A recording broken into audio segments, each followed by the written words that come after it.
kongeye turatomboye bana b'Imana kuba tugiye guhura n'Imana hanga kuri buri munsi ku mpuhwe zayo. Ku izina ry'Imana Data na Mwana na Roho Mutagatifu, amen. Amahoro bana b'Imana, nimuhumure, Imana iradukunda, ije kutugira neza. Kuri wa gatatu w'icyumweru cya karindwi cya Pasika, tariki 24 Gicurasi 2023. Isomo rya mu gitabo cy'ibyakozwe n'intumwa, umutwe wa 20, umurongo wa 28 kugeza ku 39. Paulo asezera ku bakuru ba Kiliziya ya Efezi, arababwira ati: murimenye rero ubwanyu, mumenye n'ubushyo mwaragijwe na Roho Mutagatifu, mube abashumba ba Kiliziya y'Imana Yezu yacunguje amaraso ye bwite. Nzi neza ko nimara kugenda muzinjirwamo n'ibirura by'ibihubuzi bitazababarira n'ubushyo, ndetse no muri mwe bwahazaduka abantu bavuga amagambo y'ibinyoma azatuma bigarurira abigishwa. Murabe maso rero, mwibuka ko mu myaka 3 yose, ijoro n'amanywa ndetse no mu marira, ntatuje kuburira buri muntu muri mwe. Ubu rero mbaragije Nyagasani kugira ngo ababarire, maze abakomeresha ijambo rye, kandi ku bwaryo abahe umurage hamwe n'abatagatifujwe bose. Nta kindi cy'umuntu wari we wese nararikiye, cyaba feza, cyaba zahabu cyangwa umwambaro. Namwe ubwanyu murabizi, ibiganza byanjye mureba nibyo nkesha ibyo nabaga nkeneye byose, kimwe n'abagenzi banjye. Naberetse buri munsi ko ari ngombwa kuvunika dutyo kugira ngo tugoboke abatishoboye, twibuka n'amagambo Nyagasani Yezu yivugiye ubwo ati: utanga arahirwa kuruta uhabwa. Paulo amaze kuvuga ibyo, arapfukama hamwe n'abo bari bari kumwe bose, maze arasenga. Nuko bose baraturika bararira, bamugwa mu ijosi baramuhobera. Bari babajwe cyane nuko yari amaze kuvuga ko batazongera kumubona ukundi. Nuko baramuherekeza bamugeza ku bwato. Iryo ni ijambo ry'Imana. Zaburi ya 68. Ngoma zose z'isi nimuririmbire Imana yanyu. Imana yayo kugeneye gukomera. Mana, erekana rero imbaraga zawe, wowe wagaragaje ibigwi ari twe urwanaho. Abami nibabona ingoro yawe iri aherengeye muri Yerusalemu, bazatangura no kuzana amaturo. Ngoma z'isi nimuririmbire Imana, mucurangire Nyagasani. Nguwo aranguruye ijwi rikomeye cyane. Ubashe ni mu buharira Imana. Mana, aho uri mu ngoro yawe uhorana icyusa. Imana y'Isiraheli niha abantu bayo imbaraga n'ubushobozi. Imana nisingizwe. Ngoma zose z'isi nimuririmbire Imana yanyu. Nyagasani Yezu nabane namwe. Amagambo mu Ivanjili ntagatifu uko yanditswe na Yohani, umutwe wa 17 umurongo wa 11 kugeza ku wa 19. Muri icyo gihe Yezu agiye kuva kuri isi ngo asange se, yubura amaso yerekeza ku ijuru, maze asenga agira ati: dawe nyir'ubutagatifu, abo wampaye bakomeresha izina ryawe kugira ngo babe umwe nkatwe. Igihe nari kumwe nabo, abo wampaye narabaragiye mu izina ryawe, narabakomeje, sinagira n'umwe muri bo nzimiza, kereka umwana nyagucibwa, kugira ngo byanditswe byuzuzwe. Ubu rero nje ngusanga, kandi mbivuze nkiri mu isi, kugira ngo bankeshe kwigira mu byishimo bisendereye. Nabagejeho ijambo ryawe, maze isi irabanga, kuko atari ab'isi nk'uko nanjye ntari uw'isi. Singusabye kubakura ku isi, ahubwo ndagira ngo ubarinde ikibi. Sabisi nk'uko nanjye ntari uw'isi. Batagatifurize mu kuri. Ijambo ryawe ni ukuri. Nk'uko wantumye munsi, nanjye niko nabatumye ku isi. Kandi akwiyeguriye ubwanjye ari bo ngirira, kugira ngo nabo babe abakwiyeguriye mu kuri. Iyo ni Ivanjili ntagatifu, kugira ngo nabo babe abakwiyeguriye mu kuri. Bakristo bavandimwe, nimukomere kuri Kristo, kwa Yezu Kristo niho hakomeye koko. Nyuma yo kumva amasomo kizimu byacu duteguriye, tujya kuzirikana ku ngingo iryoshye cyane, padiri n'umukene. Bamwe bashobora guhita bambaza bati: ibyo se birashoboka ko abapadiri benshi tuzi, reka tuvuge benshi, ko aribo tubona benshi bafite amamodoka akomeye cyane, nibo bafite ibigo bikomeye cyane, nibo bafite amazu akomeye cyane, nibo bafite n'amafaranga n'ibindi byinshi cyane bakizeho, none utinyutse ugiye gutubwira ko padiri ari umukene? Padiri n'umukene, turaza kubona ko gukena atari uko ubuze icyo urya cyangwa icyo wambara, atari uko ubuze amafaranga, atari uko ubuze amazu, ahubwo gukena turaza kubona ko ari ugukenera urukundo. Ubwo tuza kuzirikana kuri iyi ngingo, padiri n'umukene, turaza kubona ko padiri mbere na mbere akenera Imana. Imana igira ite? Imana imutuma ikamuha umurimo, ikamuha ubutumwa. Ubwa kabiri turaza kubona ko padiri akenera abantu, abayoboke b'Imana, babandi koko atumwaho cyangwa nawe atumweho, arusheho kubakoraho ubutumwa abatagatifuze. Gukenera Imana no gukenera abantu, ngubwo ubukene buri wese yagombye kugira, by'umwihariko ubukene bwa padiri. Padiri ni umukene ukenera Imana ariko agakenera n'abantu. Ngurwo rero twanabihinirira padiri akeneye urukundo rw'Imana n'urukundo rw'abatumaho, kubera ko mu butumwa bwa padiri harimo guhuza Imana n'abantu. Rero kugira ngo ube umuhuza ugomba kuba uziranye n'abo bantu babiri ugiye guhuza. Ngubwo ubutumwa bwa Yezu Kristo akaba umuhuza w'abantu n'Imana. Natwe rero padiri ni umukene. Muri aya masomo turakomeza twumva Yezu na Pawulo bari gusezera ku bayoboke b'Imana, bari gusezera ku babanye, abakuru b'umuryango. Mu isomo rya mbere, nyuma yo kumva uburyo Pawulo mutagatifu ari gusezera ku bakuru b'umuryango, abakuru ba Kiliziya ya Efezi, tukazirikana ko iri jambo ryakoreshejwe abakuru b'umuryango des anciens ari ryo ryaje guhinduka presbyteros mu Kigereki, rigasobanura prêtre. Abakuru b'umuryango rero ni abapadiri, abakuru ba Kiliziya, abashumba bagomba kuyobora umuryango w'Imana. Nuko rero Pawulo agakomeza babwira uburyo koko bazayobora ubushyo bw'Imana, uko kuragira ubushyo bw'Imana, kuko ibirura bizaduka ari byinshi. Uku kuyobora uri mu mirimo nanone itatu y'umupadiri: kwigisha, kuyobora ndetse no gutagatifuza. Nayo mu ivanjiri Yezu Kristo ari kuganaho. Ivanjiri yo hano mu mutwe wa 17 batubwira isengesho ry'umusaseridoti Yezu Kristo, umusaseridoti, umuhanuzi ndetse n'umwami, avugira ku bigishwa be agiye gusiga mbere yo gusubira kwa se. Muri ivanjiri tumaze kumva inshinge enye zirimo ubutumwa nyine bw'umusaseridoti. Ejo twumvise inshinge ebyiri: glorifier et donner. None hakurikiyeho izindi inshinge ebyiri: garder et consacrer, guhesha ikuzo, gutanga, kuyobora ndetse no gutagatifuza. Uyu munsi by'umwihariko turibanda ku kuyobora, baragire mu rukundo, ndetse n'indi nshinga consacrer, gutagatifuza, batagatifuze.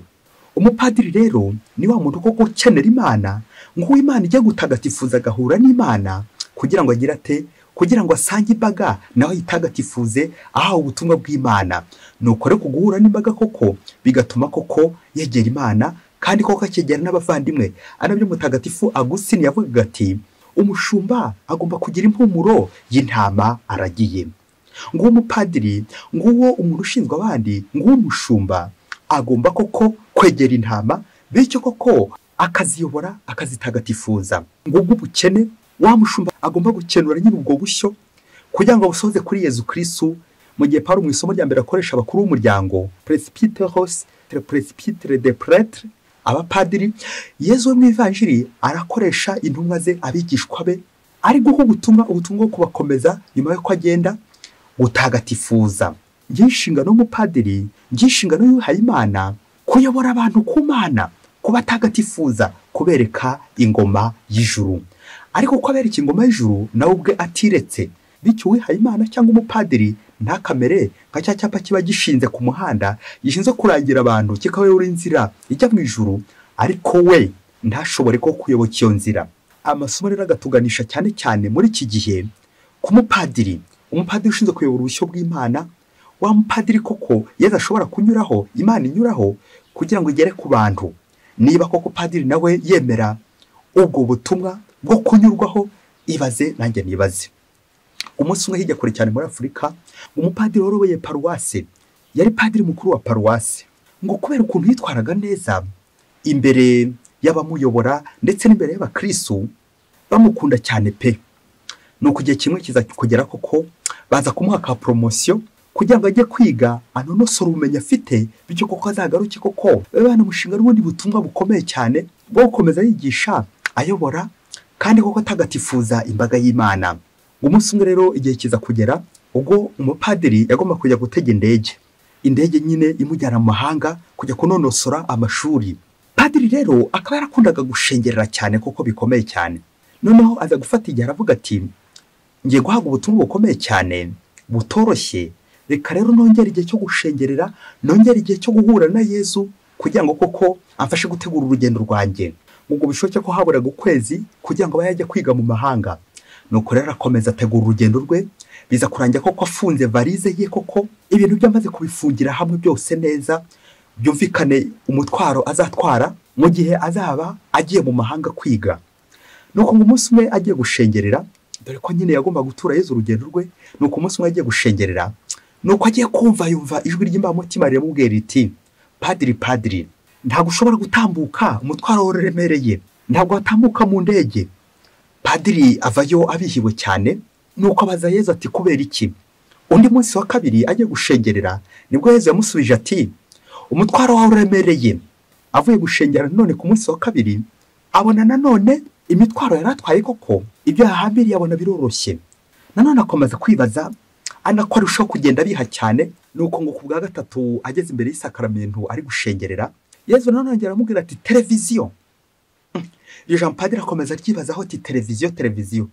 Aza kwibuka ko no mu bintu yahambiriye televiziyo itari irimo, kandi ubusanzwe yarakundaga televiziyo bikomeye cyane. Akomeza kwibaza koko iryo jambo rya Yezu ko adashobora gutambuka mu ndege, ko aremerewe imitwaro iremereye na televiziyo. Ubwo yakomeje kugenda yibaza kuri amagambo, nanone akomeza ajya gushengerera. Ubwo rero ku munsi wa kane ngo nibwo yaje kongera kwerekeza amaso kuri ya televiziyo iremera, yandi atashoboye guhambira, kandi kuko yakundaga televiziyo kurenza ibindi byose, ku buryo iyo televiziyo rero yahaga umwanya mu butumwa bwe bwose ari imbere ya Yezu Kristo. Ubwo yakomeje kugenda atekereza kuri ya televiziyo, aza gusanga iyo televiziyo yaramushwanishije na mugenzi we babanaga. Ngo babanaga we icye igihe cye cyose akakimara ari muri televiziyo, barashwanye na mugenzi we, badakundana, badacana uwaka na mugenzi we babanaga w'umupadiri. Ngo n'igihe bari ku meza akaba ari kwirebera televiziyo, ntashobore kuganira mugenzi we. Ubwo bashyamira na mugenzi we babanaga aho ngaho koko, nubwo bayoboraga paruwase ariko bo ntibumvikanaga. Nubwo umupadiri ubutumwa bwagendaga neza, ariko ngo ntiyakundaga na mugenzi we kubera televiziyo. Nuko rero televiziyo ikabajya hagati buri gihe cyose, igihe bari ku meza, igihe kirekire koko akaba ari kureba televiziyo. Mugenzi we ntamuha umwanya, ngo kandi mugenzi we ngo hari ibibazo yari afite bikomeye cyane, byamusabaga ko mutega amatwi nka padiri mukuru kugira ngo baganire no ku butumwa. Rero ngo ntibaganira ku butumwa, iyo televiziyo ko kaba yaramwere umutwaro kuko ayikundaga cyane birenze, ariko mugenzi we batabanye neza. Nuko rero muri uko gushengerera ari kwitegura n'urugendo rwo kujya mu mahanga, aza gukwerekeza amaso kuri mugenzi we, koko aza gusanga nta mwanya yigeze abonera mugenzi we. Nuko ngo muri uko kwezi yari asigaje, bishoboke koko yasabye mugenzi we ko bahura kugira ngo baganire. Nuko muri icyo gihe koko baraganirira mugenzi we. Nyuma yaho koko nibwo yaje kubona koko iyo televiziyo yari imubereye ikibazo, yari imubereye ukuta na mugenzi we, kuko yatumaga ataganirira mugenzi we koko. Nuko rero barishima, barasabana, bunga ubumwe. Byaje kurangira koko kwa kwezi kugeze akora urugendo yemye, nyuma yuko amaze kumvikana na mugenzi we babanye neza. Bakristo bavandimwe, Yezu Kristo akuzwe. Nk'uko nshobora kuyobora imbaga nyamwinshi, nkayobora abantu byose bikagenda neza, ariko nkaza kwibagirwa ko hari ikintu nshyizeho, cya kintu cyashyize urukuta hagati yanjye na mugenzi wanjye, ngomba kurandura hato ntaza kuremererwa. Padiri uremerewe. Padiri ntabwo ushobora gutambuka mu ndege. Padiri urugendo ntushobora kurukomeza, hari ibigushikamiye, hari ibikuremereye. Televiziyo. Nk'uko ndashobora kwirata ngo ndi kuyobora imbaga y'Imana, ariko niba nta mubano ufitanye na Yezu, niba ndashengerera, niba koko nta mubano ufitanye na Yezu ushyitse, bizarangira koko nta mubano ufitanye na mugenzi wanjye ushyitse. Kuko kwa Yezu niyo ngomba gukura amakuru amfasha kuza kuyobora imbaga y'Imana uko bikwiye, kuza gutagatifuza imbaga y'Imana uko bikwiye. Nguko nshobora kuremererwa nkafite ibintu byinshi cyane, ariko hari ikintu cyangenesheje gukena ku rukundo, ngakena urukundo kuri mugenzi wanjye. Uyu munsi nageze kureba ibintu byakoze urukuta iwanjye hagati y'Imana nanjye, hagati ya mugenzi wanjye nanjye. Bishoboka kuba ari ibiradiyo, bya televiziyo, bya bindi byose bintwara umwanya, bikantwara uruhu n'uruhande, bya bigirwamana byose mfite, bituma ko ndashobora gushyikirana na mugenzi wanjye. Nuko rero muyobozi, uyu munsi nawe ureba ibintu byose bituma udashyikirana n'abandi. Ushobora kuyobora abo ushinzwe, ukabayobora ndetse ukabageza heza, ariko se wowe aho ntujya usigara nka cya cyapa gishinze nyine kiyobora, ariko cyo kigasigara gishinze. Muyobozi, mutegetsi, muntu mukuru, wayobora ute niba koko nta mubano ufitanye na Yezu? Igihe cyose nta banga ufitanye na Yezu, ndifuza gukubwira iki kintu gikurikira kandi ugiceho akarongo. uzaba uri kwanjwa igihe cyose ufite amafaranga, ufite ibintu, ariko nta n'umwanya n'umwe muhura na Yezu. Uzaba uri kwanjwa igihe cyose uzaba uyobora imbaga nyamwinshi, ariko mugenzi wawe mubana yarakunaniye. Iyo ni televiziyo nyine, televiziyo wanze kureka, televiziyo ukunda cyane kurenza ibindi byose, ikabikubuza guhura na mugenzi wawe. Za communication zacu, wa muhuro, rya terambere ryacu, rya koranabuhanga n'iterambere rishobora gutubuza Imana, nuko rero bikaza kurangira dukennye. Natwe tuze kureba ibintu byose mu iterambere, mu ikoranabuhanga, za televiziyo, ibiradiyo, amatelefone, ashobora kujya hagati yacu na bagenzi bacu. Ntitwongere guhura na bagenzi bacu, umubano na bagenzi bacu ugahita uzimira, tugashwana na bagenzi bacu, urukundo rukaba ruki, urukundo rugakendera. Kubera iki? Ibyo nashyize hagati y'abagenzi bawe, ibyo byose biraremereye. Ngo wa mupadiri ugomba kuba umukene, ukaba umukene kugira ngo koko ukenere Imana. Nurangiza gukenera Imana, ukenere n'abo mubana, abayoboke b'Imana. Ntabwo ushobora guterura ngo uravuga ngo nkunda Imana ariko udakunda mugenzi wawe. Uko kwaba ari ukwanjwa. Ayo yaba ari amanjwe nyine. Ngo kuko nanjye mpamagara uyu munsi kwegera Imana, mpamagara uyu munsi kwegera n'abavandimwe, ahandi hose nkennye, bya bintu byose bishobora kunkenesha. Aha, ushobora kuba ukize ku bintu bya mirenge, amafaranga n'ibindi byose, ariko ukennye mu mutwe, ariko ukennye ku rukundo, ariko ukennye ku mubano mwiza na bagenzi bawe. Tuze kureba ibintu byose dukizeho bituma koko tudakenera Imana, tudakenera bagenzi bacu. Ushobora kuba ukize ku mushiha, ushobora kuba ukize ku mujinya, ushobora kuba ukize ku rwango, ushobora kuba ukize ku macakubiri, ushobora kuba ukize ku manyanga, ibinyoma, kubeshya. Ushobora kuba ukize ku ingeso z'urukozasoni, ubusambanyi, ingeso z'ubusambo, n'undi murundo mwinshi cyane w'ibintu byinshi cyane za televiziyo twavuze. Ariko ibyo byose bigakubuza Imana, ariko ibyo byose bigakubuza ingoma y'ijuru, ariko ibyo byose d'après tout ukabura kennye koko, ukennye mu mutwe.